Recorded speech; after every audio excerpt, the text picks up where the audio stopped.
Kira-kira pandangan Anda kepada saya gimana? Apa asumsi Anda kepada saya? Saya pakai benda tajam dan saya ngomong, saya akan pakai ini untuk menusuk Anda. Pikiran Anda tentang saya apa? Ayo, ada yang mau jawab? Penjahat. Saya apaan? Penjahat. Penjahat. Anggapan Anda kepada saya adalah penjahat. Kenapa? Karena Anda belum tahu saya ini siapa. Oke, sebentar. Saya perkenalkan diri lagi ya. Saya adalah dokter ahli bedah, misalnya. Saya adalah siapa? Dokter ahli bedah. Jangan anggap saya jahat. Saya akan pakai pisau ini untuk membelah perut Anda karena Anda telah terdiagnosa oleh usus buntu. Kalau saya tidak memakai pisau ini, maka usus buntu Anda akan terus terinfeksi, lama-lama akan meletus, lama-lama akan pecah, dan Anda akan meninggal dunia. Nah, gimana pikiran Anda sekarang tentang saya? Saya tetap jahat atau saya baik? Baik. Langsung berubah 100%. Betul ya? 180 derajat berubah. Kenapa? Kenapa kok tadi di awal Anda mengatakan saya jahat? Karena Anda tidak tahu saya siapa. Betul? Karena Anda tidak tahu apa niat saya. Makanya di awal Anda salah paham sama saya. Setuju ya? Anda apa? Salah paham. Oh, maksud saya nggak seperti itu. Maksud saya mau mengobati Anda. Misalnya nih, ada satu lagi nih. Tiba-tiba ada orang yang Anda nggak kenal. Misalnya Anda nggak kenal saya ya. Ini boleh lampunya boleh nyalain. Jangan matiin ya, malam kudus nanti ya. Dinyalain maksimal aja supaya yang di atas sana yang mulai remang-remang dan terlelap semuanya bangun semua ya. Minta tolong ya. Misalnya Anda nggak kenal sama saya. Lalu saya ngomong sama Anda. Ayo kita kerja sama yuk. Anda kasih saya uang Anda, seberapapun yang Anda punya seikhlasnya, kasih ke saya. Anda nggak usah kerja, saya yang bekerja. Anda nggak usah ngapa-ngapain, saya yang berjuang. Anda tinggal terima dividen setiap bulan, Anda akan terima cukup passive income setiap bulan. Dari apa yang Anda punya, saya akan kasih 10% setiap bulan. Wow, pikiran Anda tentang saya gimana? Wah, baik ya orang ini ya. Kok gak ada orang seperti ini ya? Kok bisa? Bank aja kalau deposito setahun berapa?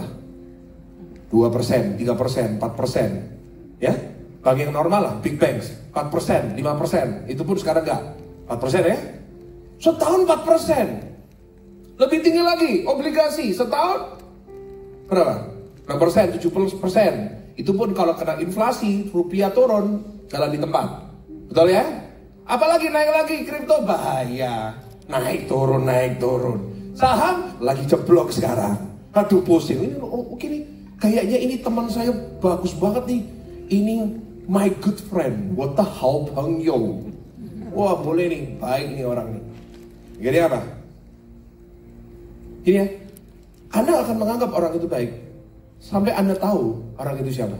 Gini ya, gimana kalau seandainya yang menawari Anda, aku akan kasih Anda 10% setiap bulan. Oh lumayan ya, balik modalnya cepat. Ternyata saya adalah tukang tipu.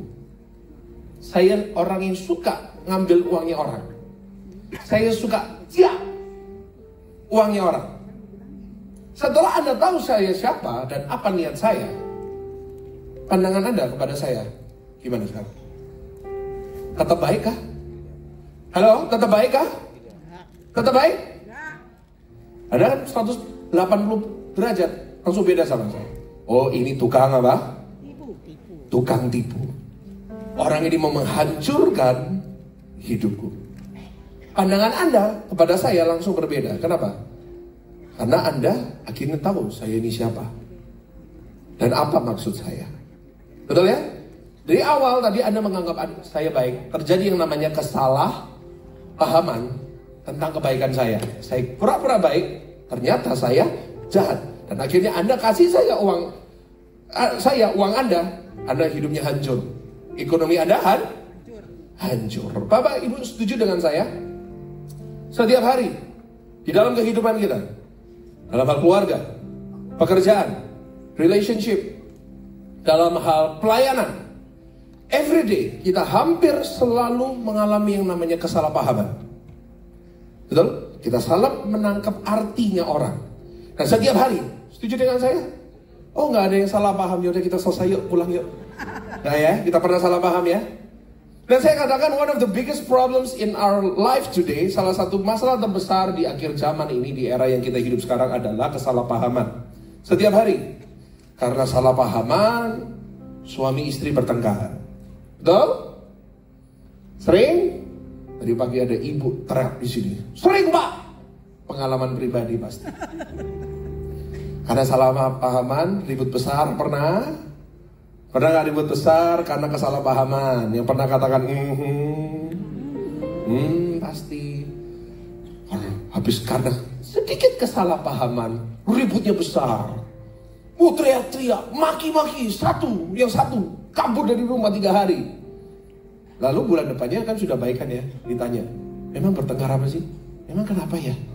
Apa ya salahnya? Benar gak? Seringkali kita bertengkar untuk hal-hal yang tidak penting karena salah paham. Karena salah paham, pertemanan bisa hancur. Karena salah paham, sesama pelayan Tuhan bertengkar, habis itu mengundurkan diri. Makanya hari ini judul khotbah saya itu cukup sederhana. Judul khotbah saya boleh ditampilkan. Judul khotbah saya adalah jangan. Ayo sama-sama kita baca. 1, 2, 3. Jangan. Ngomong sama kiri kanan, jangan salah paham. Ayo ngomong-ngomong ya, jangan apa? Apa sih? Ayo hari ini saya kasih judul khotbah yang sederhana ya. Karena minggu lalu menurut saya sudah cukup khotbah yang cukup berat minggu lalu. Ya, masih ingat ya khotbah minggu lalu Two Sides of Jesus, banyak ayatnya. Ya, cukup dalam. Hari ini kita yang ringan-ringan aja ya. Apa-apa ya? Apa sih kesalahpahaman itu? Apa artinya? Klik. Misunderstanding is failing to interpret or understand the words or actions of someone correctly. Bahasa Indonesia, klik. Kesalahpahaman adalah ketika kita gagal untuk menafsirkan atau memahami kata-kata atau tindakan seseorang dengan benar. Itu artinya apa? Salah paham. Baik itu tindakan baik atau tindakan jahat. Oke, saya ceritakan ya. Puji Tuhan Bapak Ibu Saudara, bulan Februari kemarin saya dan istri dapat berkat dan kita bisa jalan-jalan break setelah 1 tahun melayani. Selama 2 minggu kami jalan ke Europe, ke Eropa. Dan saya ceritakan singkat cerita, banyak yang sudah warning kita. Kalau ke Eropa yang harus di warning, yang harus dihati-hati adalah satu, banyak. Nah ternyata semuanya tahu.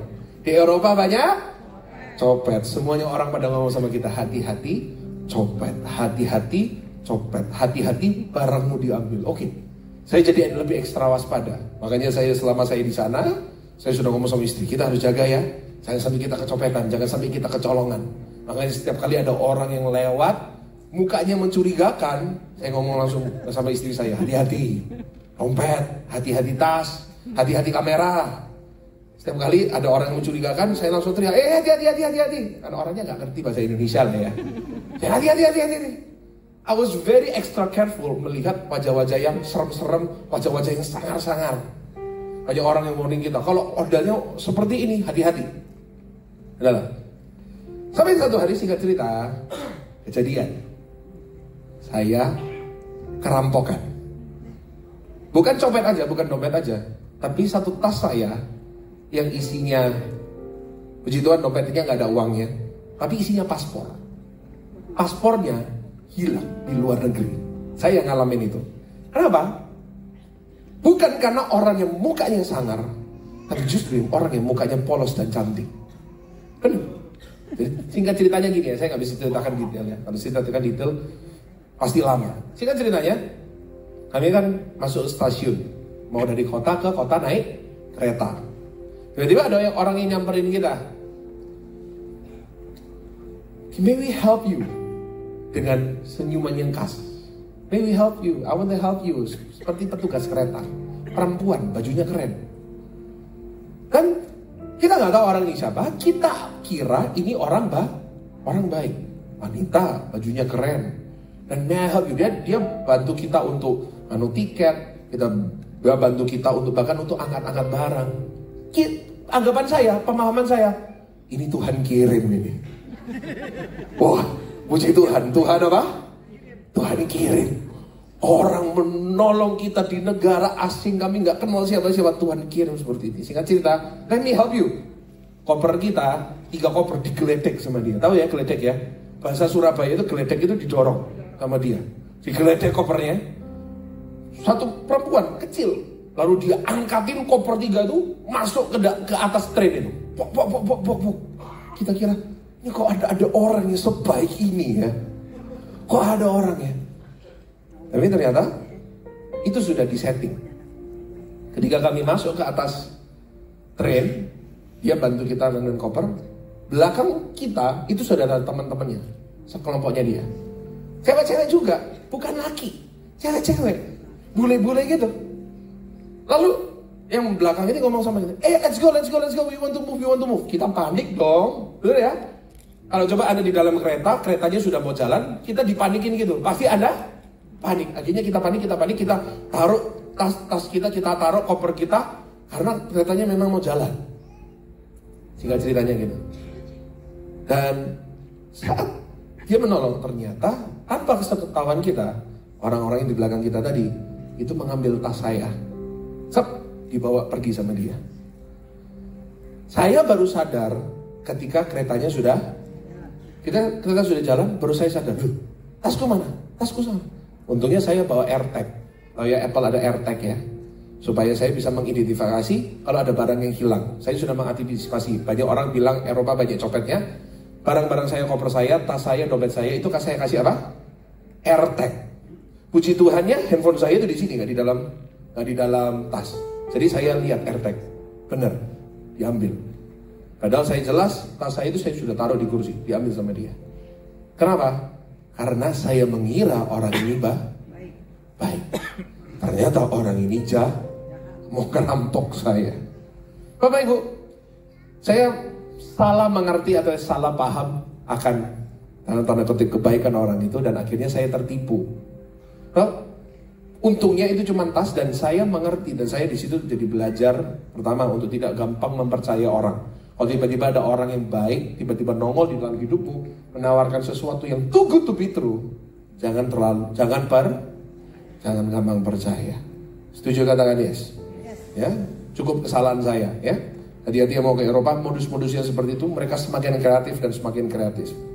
Bapak Ibu, seringkali memang kita salah paham mungkin akan kebaikan dan kejahatan orang lain. Mereka kira bahwa mereka orang yang baik, padahal pada dasarnya manusia itu jahat, egois, angkuh, penuh dengan diri sendiri.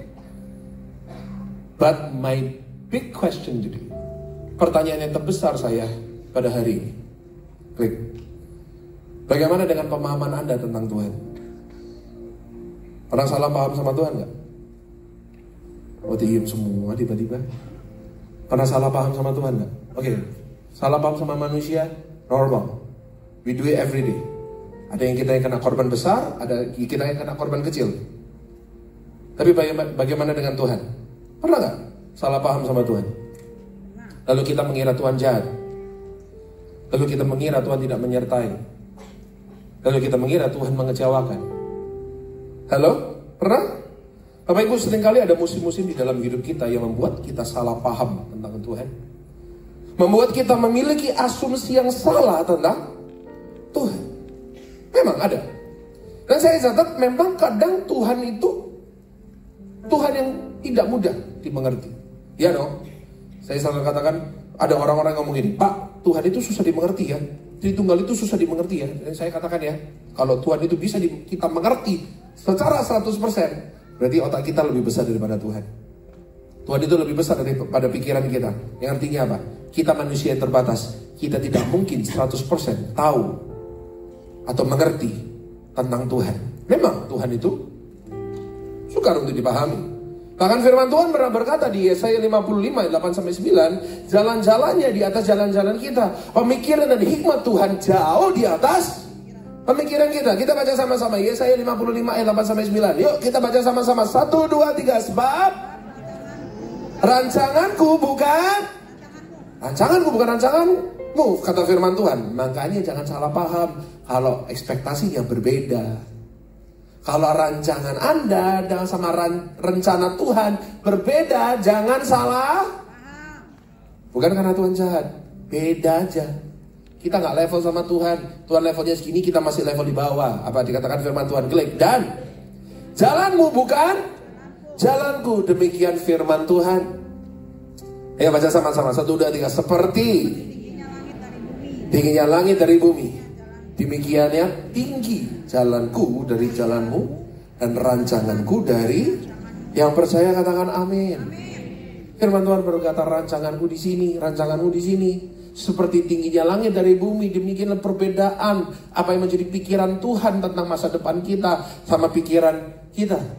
Pikiran saya dulu, Bapak Ibu Saudara, saya akan lulus menjadi seorang dokter, saya akan lulus dan saya akan lanjut ke, rencana saya dulu kepingin ke sekolah di Jerman ya, tapi karena habis kerampokan tiba-tiba hilang gitu keinginannya ya. Tapi anyway, saya pikir saya akan lanjut sekolah menjadi seorang dokter bedah di negara Jerman. Pikiran saya. Tapi ternyata pandemi datang, semuanya gagal. Semuanya gak jadi. Tapi ternyata Tuhan punya rencana yang lebih baik. Saya di depan sini melayani Anda. Oh, kan lebih baik toh ya. Tepuk tangan kemudian bagi Tuhan juga. Tuhan punya rencana yang berbeda. Berbeda bukan berarti Tuhan jahat. Amin. Kalau berbeda, jangan sampai kita salah paham. Karena sebaik-baiknya kita memikirkan tentang masa depan kita, masih lebih baik pikiran Tuhan untuk masa depan kita. Setuju? Katakan amin. Dan seringkali Bapak Ibu, kalau kita baca Alkitab, Tuhan itu membuat tindakan-tindakan yang seringkali kita mengatakan, Tuhan kenapa ya Tuhan melakukan seperti ini. Seperti contoh kasus, di kasusnya Lazarus, dikatakan di Yohanes 11 ayat 5 sampai yang ke-6. Yesus memang mengasihi Marta, sama seperti Yesus mengasihi kita. Ngomong sama kiri kananmu, Yesus mengasihimu. Ayo yakinkan mereka, Yesus mengasihimu. Yesus memang mengasihi Marta dan kakaknya, dan siapa? Lazarus. Klik. Namun setelah didengarnya bahwa apa? Lazarus sakit. Nah ayo baca sama-sama. Ia ngapain? Yesus ngapain? Sengaja tinggal 2 hari lagi di tempat di mana ia. Kira-kira kalau Anda punya anak, kita sayang sama anak ya. Anak Anda sakit, Anda bisa ngobatin anak Anda. Anda bisa bawa anak Anda ke dokter. Kira-kira Anda sengaja gak untuk, udah aku gak mau kasih anakku ke dokter, aku gak mau kasih obat. Kira-kira gitu ada di sini orang tua yang cukup gila untuk melakukan itu? Gak ada ya?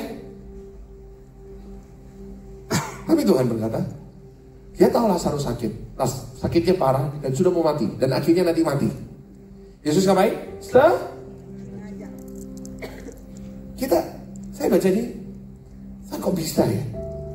Kok bisa ya? Sengaja Tuhan melakukan itu. Dan kalau saya yakin kalau kita berada di dalam posisi Marta dan Maria, kita tahu Tuhan sengaja tidak menolong meskipun Tuhan bisa menolong. Saya yakin kita pasti salah paham sama Tuhan. Betul? Tidak akan mengatakan Tuhan jahat. Tidak akan mengatakan Tuhan gak baik. Saya katakannya pada Bapak Ibu ya, jangan salah paham sama Tuhan. Anda boleh salah paham sama orang, Anda boleh salah paham sama saya. Tapi jangan sampai Anda salah paham sama Tuhan. Setuju? Katakan amin. Ngomong sama kiri kan, jangan salah paham sama Tuhan. Ayo ngomong sama mereka, jangan salah paham sama Tuhan. Bapak Ibu, ada kebenaran yang mutlak yang tidak akan pernah mungkin berubah sampai selama-lamanya. Ini pasti tidak akan mungkin berubah hanya untuk Anda seorang diri. Apa kebenaran itu? Klik. Kebenaran yang mutlak adalah Tuhan Yesus baik. Gak ada amin sih. Ini entah gak percaya atau lapar ini. Halo, Tuhan Yesus baik. Setuju? Katakan amin. Itu tidak akan pernah berubah, dulu, sekarang, dan selama-lamanya. Meskipun keadaanmu tidak baik, kebenarannya tetap sama. Tuhan Yesus baik. Ngomong sama kiri kanan, Tuhan Yesus baik. Amin. Kebenaran mutlak yang tidak akan pernah berubah. Yang kedua, Tuhan Yesus tidak pernah mengecewakan kita. Kita punya Bapa yang baik. Dan Bapa yang baik tidak ada yang mau mengecewakan anaknya. Bapa yang baik selalu ada untuk anaknya.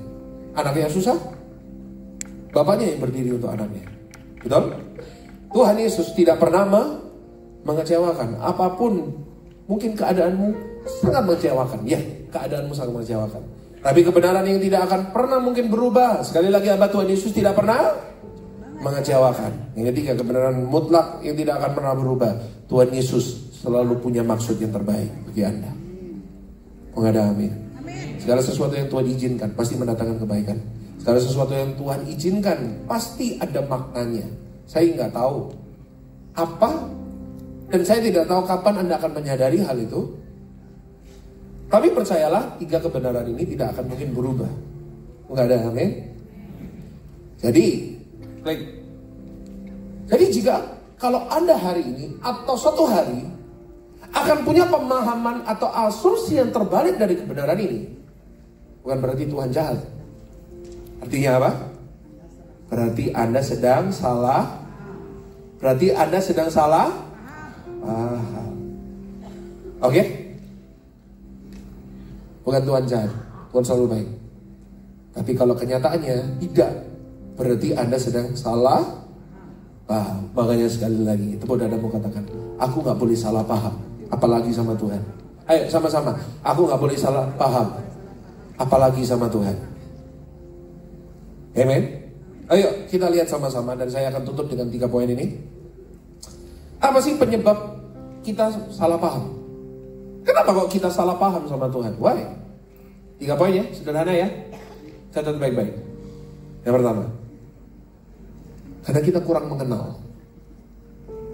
Karena kita kurang apa? Mengenal. Seperti di kasus yang tadi, karena Anda tidak mengenal saya, ada asumsi saya orang jahat. Betul? Kasus yang pertama, Anda akan asumsi saya jahat. Ini orang jahat bawa pisau membunuh aku. Padahal enggak. Setelah Anda mengenal saya memperkenalkan diri, saya adalah dokter ahli bedah. Saya mau pakai pisau ini untuk mengobati Anda. Berubah pikiran Anda, betul?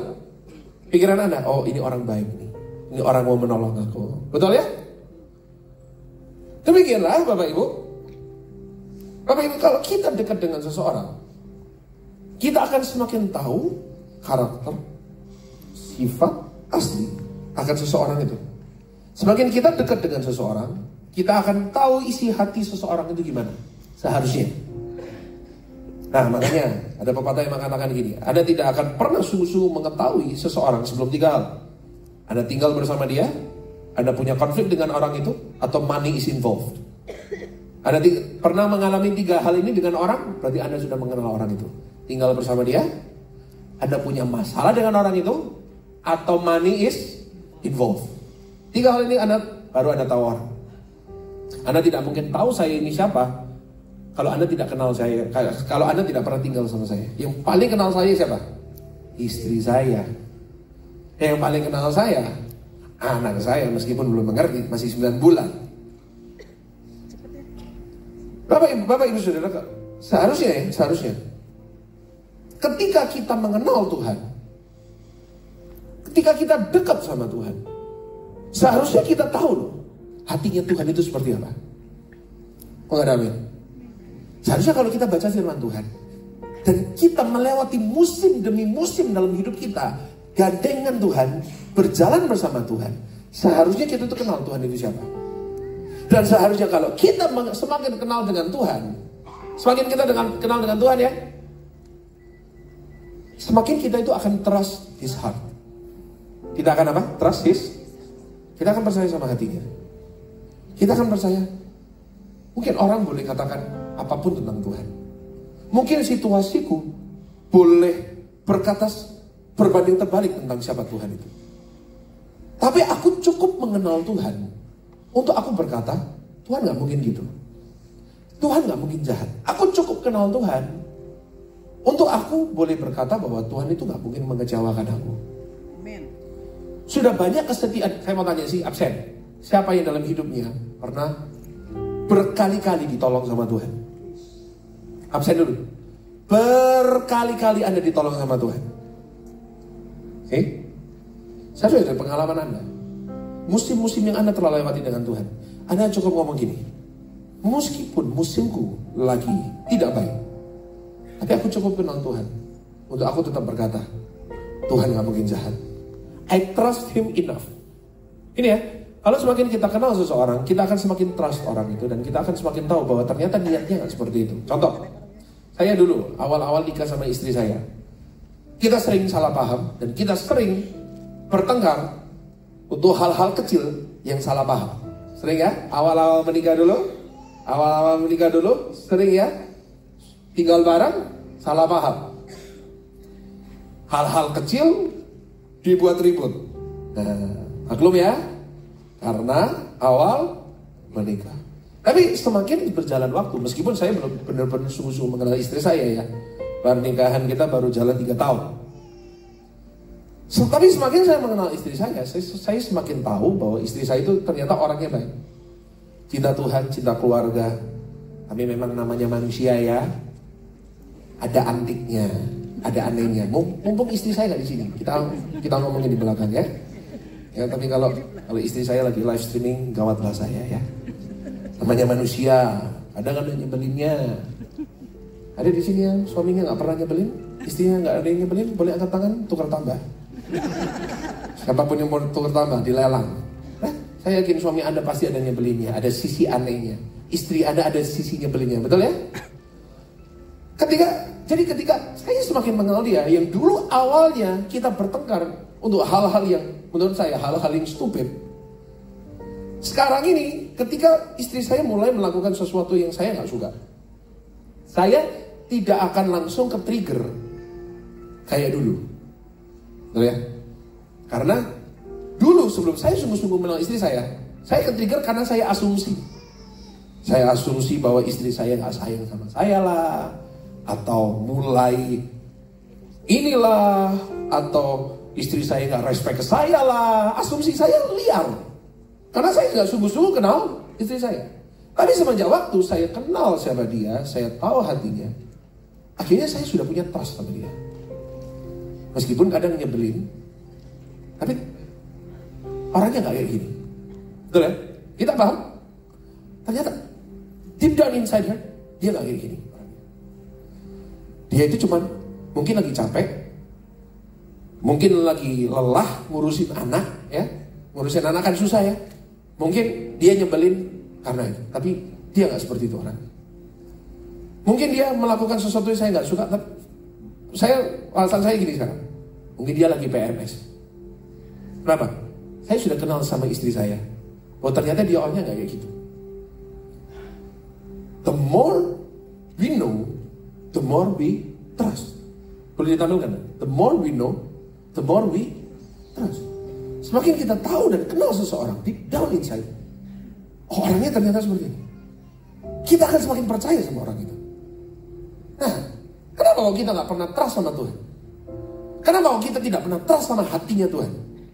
Sedikit-sedikit mengatakan Tuhan jahat, sedikit-sedikit kecewa, sedikit-sedikit ngambek, sedikit-sedikit marah, sedikit-sedikit mundur dari pelayanan. Kenapa? Karena sesungguhnya kita tidak pernah tahu siapa Tuhan kita. That's the problem. Klik. Masalahnya banyak orang adalah mereka tidak tahu, tidak mau mengenal Tuhannya. That's your problem. That's our problem. Seharusnya semakin kita kenal Tuhan, seharusnya kita akan tahu siapa Tuhan kita. Setuju katakan amin? Kita akan tahu, kita akan trust His heart. Ternyata Tuhan tidak pernah jahat sama aku.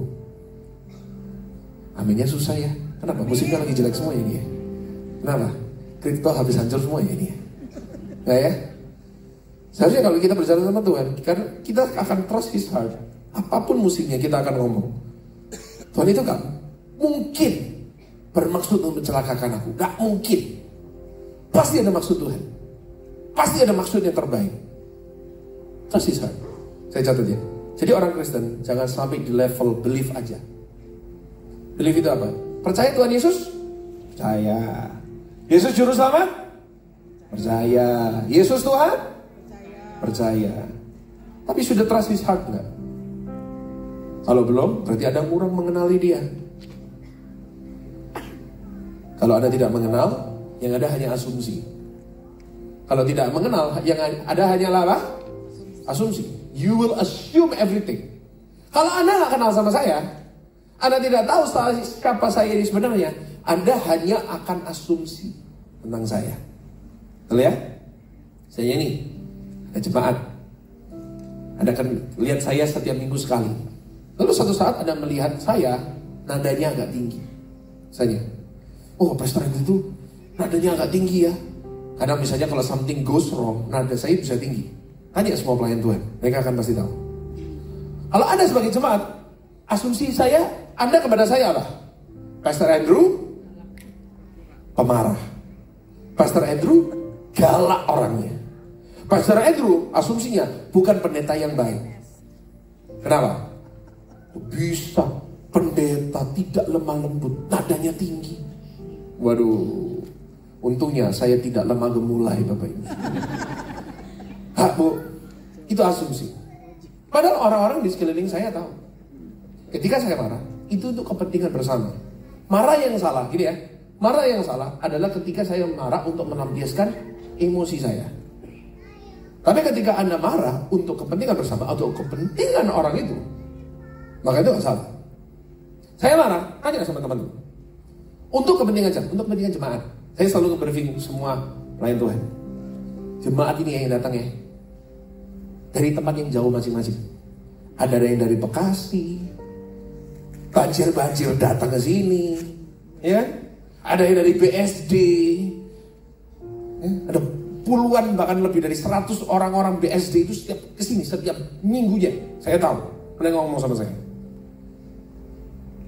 Ada yang dari Bogor, ada yang dari Jakarta Selatan. Mereka susah dan bahkan masuk ke sini. Tadi parkirnya susah kan? Susah. Saya ngomong sama mereka.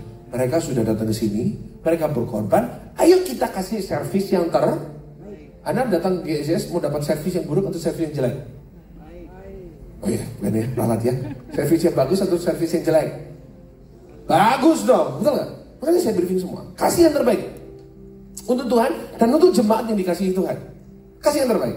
Makanya kalau mulai servisnya tidak baik, saya akan pasti mulai ngomel. Tanya Pak Luki, betul Pak Luki? Betul. Saya akan mulai ada kadangnya saya akan nada tinggi. Bukan gini, kalau Anda orang baru, Anda akan asumsi pastor itu orangnya galak. Betul? Tapi gini, sebelum Anda asumsi, get to know me first. Kenalilah aku. Cari tahu aku gini kenapa seperti itu. Sama seperti Tuhan. Kalau Anda tidak kenal sama Tuhan, Anda tidak tahu siapa Tuhanmu, kamu akan goncang. Anda akan goncang ketika badai terjadi dalam hidupmu. Tapi kalau Anda kuat dalam pengenalanmu, badai terjadi, Anda akan ngomong gini, Tuhan itu gak seperti itu kok. Aku tahu hatinya Tuhan buat aku. Hatinya Tuhan buat aku tuh pasti yang terbaik. Saya anjurkan kepada Anda ya, punyalah pengenalan akan Tuhan sampai ke level itu. Bisa? Punyalah pengenalan akan Tuhan. Sehingga apapun yang terjadi, musibah apapun terjadi dalam hidupmu, badai sebesar apapun terjadi dalam hidupmu, Anda akan ngomong gini, gak mungkin Tuhan seperti itu. Hatinya Tuhan itu gak seperti itu. Hati Tuhan itu baik buat aku, gak mungkin Tuhan itu seperti itu. Amin. Sehingga Anda tidak akan menjadi orang yang mudah kecewa sama Tuhan. Anda akan menjadi orang yang tidak mudah kecewa, mundur, marah sama Tuhan.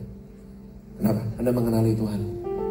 Anjuran saya, pulang dari tempat ini, bacalah firman Tuhan, renungkanlah firman Tuhan, berjalanlah bersama Tuhan setiap hari dalam hidupmu. Kenalilah Tuhan. Tuhan tidak pernah sekalipun mengecewakan kita. Berikan tepuk tangan buat Tuhan kita luar biasa. Amin. Because the more we know, more we know, the more we trust. Yang kedua sekarang, kenapa kok orang bisa salah paham sama Tuhan? Karena seringkali kita menarik kesimpulan terlalu cepat. We tie the knot too quickly. Apa? Menarik kesimpulan terlalu cepat. Ini yang orang Israel katakan kepada Musa. Yuk, baca sama-sama Bilangan 20 ayat 34. Mengapa kamu membawa jemaat Tuhan ke padang gurun ini supaya kami dan ternak kami mati di situ? Bahasa Inggris ya, yuk. Numbers 20 verse 4. Why did you bring the Lord's community, perhatikan, into this wilderness, and that we and our livestock should die here? Perhatikan, orang-orang Israel ngomong sama Musa apa? Why did you bring the Lord's community into this wilderness? Ke dalam padang gurun ini. Mereka salah paham ini sama Tuhan. Mereka ngapain? Salah paham.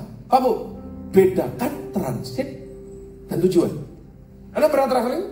Pernah transit nggak? Transit ya. Ada yang transit yang cepat, ada transit yang lama. Ada tempat transit yang enak, ada tempat transit yang tidak enak. Tapi apakah transit itu tujuan terakhir Anda? Bukan. Transit hanyalah sementara. Klik. Yang benar gimana sih? Catat baik-baik. Tuhan tidak membawa mereka ke dalam padang belantara.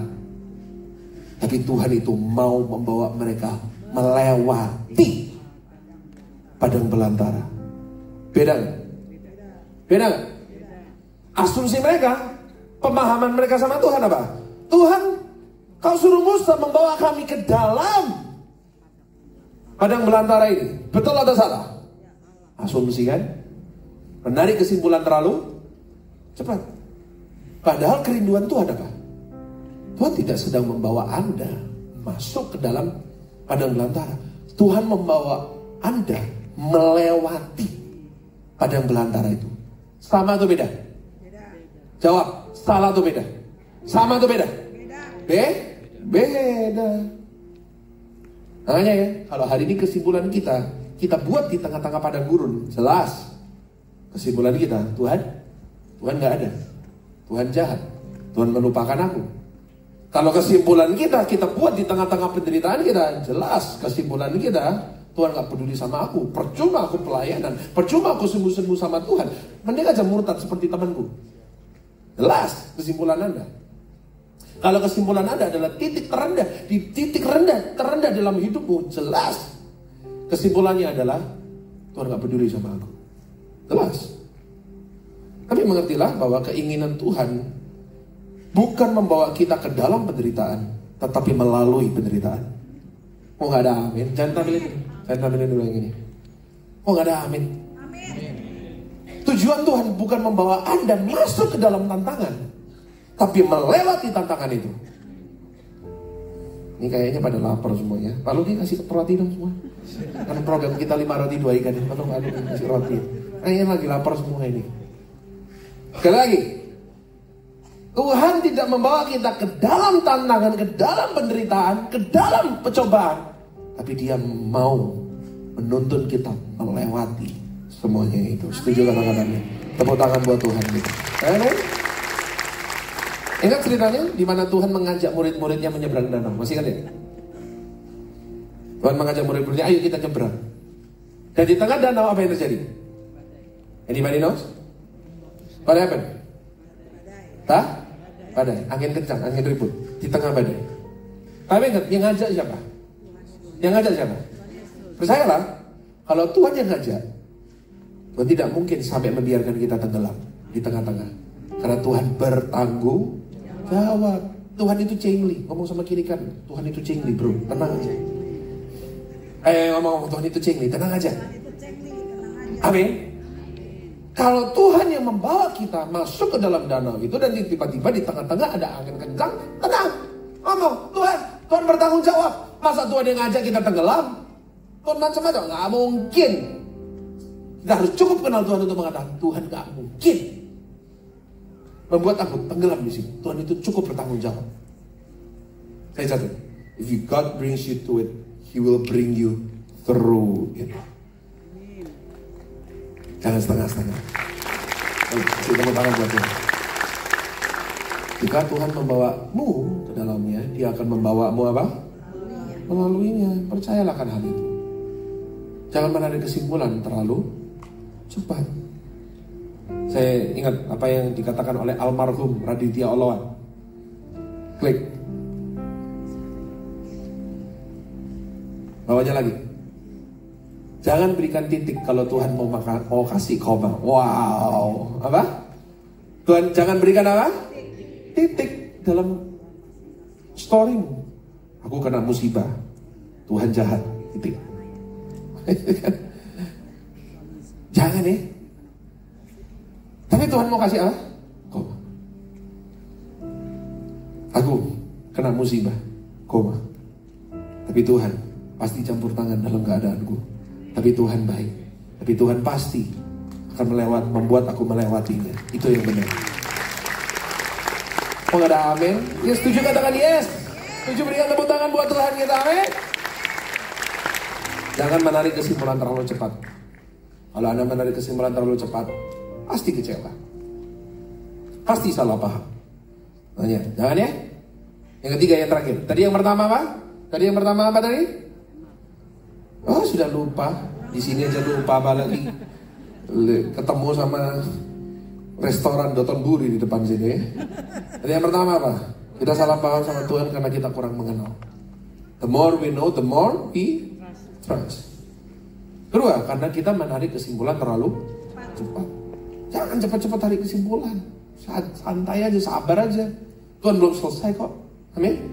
Yang ketiga, seringkali karena cara pandangnya berbeda aja.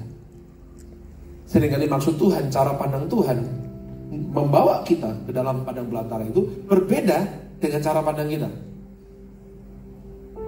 Saya mau tanya gini, kira-kira bisa gak? Sekarang ini, saat ini juga Tuhan membereskan semua masalah kita, tiba-tiba beres KB. Bisa? Bisa, sangat-sangat bisa. Tiba-tiba semua hutang kita lunas, bisa? Waduh, yang ngomong bisa paling keras itu kayaknya hutangnya banyak gitu. Bisa ya? Sangat bisa. Kira-kira Tuhan tiba-tiba sekarang menyediakan untuk GSCS gedung untuk 5.000 orang. Kira-kira bisa? Bisa. Terima kasih, bisa aja. Itu taburan iman itu. Bisa, gampang. Tapi Bapak Ibu, kenyataannya nggak seperti itu ya. Nggak langsung. Dan ternyata kenyataannya ada aja tantangannya. Kita belum sampai di level dimana kita bisa punya gedung sendiri. Tantangannya ada aja. Bongkar pasang barang rusak lah, bongkar pasang screen rusak lah, kita harus ganti lah. Ada aja tantangannya. Meskipun saya doa sama Tuhan, Tuhan seharusnya Tuhan bisa loh. Saat ini juga Tuhan kasih gedung untuk GSCS untuk 5.000 orang. Gampang buat Tuhan. Tapi kenapa kok kita harus melewati semua terpasang ini? Alat rusak, screen harus bayar 500 miliar. Why? Pasti ada aja masalahnya. Tapi begini ya, mungkin cara pandang kita hanya lihat penderitaan itu, tetapi cara pandang Tuhan itu berbeda. Setuju katakan amin? Apa sih? Saya catat, masalah dan tantangan akan terus dan tetap ada. Why? Saya akan close ya. Yang pertama, klik. Untuk, ini sudah terakhir ini. Jangan. Masalah dan tantangan akan terus dan tetap ada. Yang pertama. Nah, untuk menyatakan apa? Kemuliaannya. Kembali ke Yohanes 11 ayat 3 sampai yang keempat. Ini ceritanya Lazarus tadi ya. Dan Lazarus yang sakit itu adalah saudaranya. Kedua perempuan itu mengirim kabar kepada Yesus. Tuhan, dia yang engkau kasihi sakit. Klik. Ketika Yesus mendengar kabar itu, ia berkata penyakit itu tidak akan apa? Tetapi akan menyatakan apa? Wow, tidak akan membawa kematian. Padahal ternyata mati gak? Mati. Sebab oleh penyakit itu anak Allah akan yang percaya katakan amin. Dikatakan di situ. Lazarus even though he will die, kemuliaan Tuhan akan dinyatakan dalam kehidupannya. Tahu nggak? Kenapa kok sampai sekarang tetap ada tantangan besar dalam hidup kita? Karena Tuhan sedang ingin bekerja di dalam kehidupan kita. Setuju katakan amin.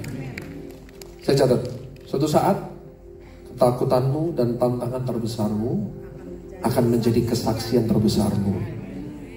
Setuju katakan amin. Apapun yang Anda sedang gumuli, saya mau absen dulu. Siapa yang hari ini datang dengan masalah? Absen. Datang dengan tantangan, di tengah-tengah tantangan dan masalah. Absen? Ada? Yang nggak ada boleh silakan keluar ya, nggak apa-apa ya. Nggak, I'm just kidding. Tapi percayalah, hari ini tantangan terbesar dalam hidupmu. Kalau Anda terus mengandalkan Tuhan, terus gandeng sama Tuhan, percayalah, itu akan menjadi kesaksian apa? Besar dalam hidupmu.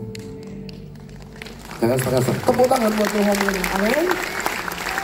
Saya sering ceritakan dulu di awal-awal GSC, di depan saya cuma 3 orang.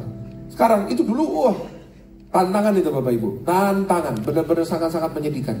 Tapi sekarang itu menjadi kesaksian yang lucu kan. Setiap kali saya mensaksikan hal itu banyak yang tertawa. Dengan 3 orang yang mama dan anaknya yang pergi, saya cuma one-on-one sama bapaknya di dalam satu ibadah. Tertawa kan? Tapi buat saya saat itu bukan tertawa. Saat itu cukup menyedihkan buat saya. Tapi ternyata apa yang menyedihkan buat saya, ternyata itu sekarang jadi bahan lelucon dan bahan kesaksian untuk menguatkan banyak orang. Betul nggak? Apapun yang Anda alami hari ini, suatu saat Tuhan akan pakai untuk menjadi kesaksian dalam hidupmu. Makanya, apapun tantangan dalam hidupmu hari ini, pray. Apa yang harus Anda doakan? Doanya sederhana. Klik. Lord, use this for your glory. Pakailah peristiwa ini untuk kemuliaan nama. Aku hidup untuk melayani Tuhan. Aku hidup untuk membawa kemuliaan bagi namamu. Pakailah, bukan hanya hidupku, tapi pakailah tantanganmu. Pakailah peristiwa. Boleh tampilin lagi gak apa-apa? Doanya apa? Lord, boleh foto. Lord apa? Use this for your glory. Pakailah hal ini untuk kemuliaan namamu. Amin. Suatu saat gedung ini akan menjadi cerita sendiri. Amin. Peristiwa bongkar pasang selama 2 tahun ini, bongkar pasang selama 2 tahun ini, screen kita ganti 500 miliar, akan jadi kesaksian untuk kemuliaan nama Tuhan. Saya yakin dan percaya itu. Berikan tepuk tangan buat Tuhan kita. Amin. Doa sederhana. Use this for your glory. Amin. Masalah akan terus ada. Terus Tuhan menyatakan kemuliaannya atas hidup kita. Yang kedua, masalah dan akan terus dan tetap ada untuk mendewasakan dan membuat kita menjadi orang yang lebih bijaksana. Tanpa banyak peristiwa dalam kehidupan Anda tidak akan bisa menjadi orang yang sebijaksana ini. Bapak Ibu, saya bersyukur. Selama 3 tahun saya menjadi hamba Tuhan di Jakarta, saya menjadi gembala di tempat ini. Banyak peristiwa terjadi yang Tuhan izinkan. Banyak. Bahkan saya boleh katakan terlalu banyak yang Tuhan izinkan peristiwa terjadi. Tuhan izinkan untuk saya ketemu sama orang-orang jahat. Dan Bapak Ibu, kalau saya boleh saksikan, kalau ada bisa membelah hati sekarang ini, saya ini dibelah sekarang, gak ada rasa dendam, gak ada rasa benci. Yang ada hanya Tuhan, terima kasih. Kenapa? Tanpa semuanya itu, saya gak mungkin menjadi orang yang lebih bijaksana. Dengan semuanya itu, dengan semua peristiwa, yang banyak peristiwa yang terjadi dalam kehidupan saya belajar untuk menjadi orang yang lebih bijaksana. Saya belajar untuk tahu karakternya orang. Saya belajar untuk menjadi pemimpin yang lebih baik. Saya juga akan bersyukur. Oh ya, setiap tantangan dalam hidupmu, jangan lihat seperti kau lihat. Ngomong sama Tuhan, Tuhan, I want to see the way you see it. Aku yakin Tuhan izinkan masalah itu terjadi supaya aku bisa lebih bijaksana. Kita sering doa ya, Tuhan aku minta hikmat. Sering berdoa seperti itu? Kita doa seperti itu, Tuhan kirim kita tantangan untuk kita memecahkan. Supaya kita bisa menjadi, pernah doa, Tuhan kasih aku ketekunan. Pernah berdoa? Kalau kita doa minta ketekunan, siap-siap masalah bertubi-tubi datang dalam hidupmu. Nah, Tuhan nggak tiba-tiba kasih kita hikmat, celing, atau kasih kita ketekunan, celing, enggak. Tuhan memproses kita lewat banyak musim dalam hidup kita. Kalau kita belajar, kita tekuni, dan menjadi orang yang lebih bijaksana. Bersyukur gak? Untuk setiap tantangan yang Tuhan izinkan. Semua tantangan yang Tuhan izinkan terjadi dalam hidup kita, bersyukur gak? Yang bersyukur berikan tepuk tangan buat Tuhan kita. Yang terakhir, silakan pemain musik WL Singers boleh maju ke depan. Kenapa? Tantangan akan terus ada dan tetap ada. Klik untuk membuat kita tetap menjadi orang yang rendah hati. Ini penting. Katakan firman Tuhan apa? Sedikit demi sedikit aku akan menghalau mereka dari depanmu sampai engkau beranak cucu sedemikian sehingga engkau dapat memiliki negeri ini. Dikatakan sedikit demi sedikit. Tuhan bekerja sedikit demi. Tuhan tidak akan langsung melenyapkan semua masalah kita, tapi Tuhan akan melakukan sedikit demi sedikit. Kenapa? Kembali ke ayat 29-nya. Dikatakan apa di situ? Supaya negeri ini jangan menjadi sepi dan segala binatang hutan jangan bertambah banyak melebihi engkau. Artinya apa? Kalau binatang buas bertambah banyak, kau akan dimakan. Kau akan dihancurkan sama binatang buas itu. Nah, apa sih maksudnya binatang buas ini? Pertanyaan saya sederhana ini. Kita orang Kristen ya? Kita orang Kristen ya? Siapa musuh terbesar kita sebagai orang Kristen? Hah? Iblis. Bukan iblis. Pak, Bu. Iblis sudah dikalahkan. Sudah dikalahkan. Bukan iblis. Pak, Bu. Musuh terbesar dalam hidupmu bukan mertuamu. bukan suamimu, bukan istrimu. Siapa musuh terbesar kita sebagai orang Kristen? Ayo tangannya, tunjuk diri sendiri. Kamu. Siapa musuh terbesar kita? Diri sendiri. Siapa binatang buas yang dimasukkan Alkitab? Kita tafsirkan. Gimana caranya? Tuhan akan menghalau sedikit-sedikit. Supaya yang di dalam kita adalah keangkuhan, kesombongan yang di dalam kita tidak akan memakan hidup kita. Yang artinya apa? Klik. Masalah akan terus ada dan tetap ada. Dan percaya tidak akan melebihi batas kekuatan kita, amin. Dan Tuhan mungkin tidak akan langsung sekejap menghalau segala sesuatu. Kenapa? Sederhana. Supaya kita tetap sadar bahwa kita manusia terbatas dan kita adalah orang-orang yang membutuhkan Tuhan dalam kehidupan kita. Setuju katakan amin? Amin? Masalah akan terus tetap ada.